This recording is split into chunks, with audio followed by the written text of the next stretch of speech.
Hello everyone, ఈరోజు ముల్లంగి బుడ్డల curry అయితే చేసేసుకుంటున్నాము. హెల్త్కి అయితే చాలా మంచిది కదా. ఒకసారి అయితే ఇలా ట్రై చేసి చూడండి, చాలా బాగుంది, మీకు కూడా బాగా నచ్చుతుంది. ముందుగా ప్యాన్లో ఆయిల్ వేసేసుకొని ఆవాలు, జీలకర్ర, సన్నగా తరిగి పెట్టుకున్న ఆనియన్స్ వేసి ఫ్రై చేసుకోవాలి.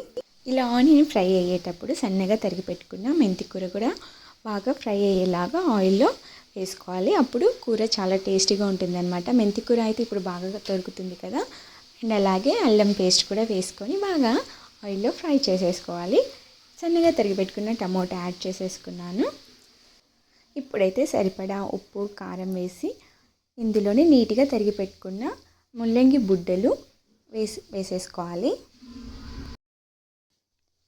వీటిని ఇలాగే ఆయిల్లో మగ్గనిచ్చుకోవాలి. తర్వాత సరిపడా వాటర్ వేసేసుకొని కొబ్బరి, ధనియాల పొడి, కొత్తిమీర మిక్సీ పట్టి వేసుకొని 3 విజిల్స్ పెట్టి తీస్తే టేస్టీ అయిన ముల్లంగి బుడ్డల కూర అయితే రెడీ అవుతుంది.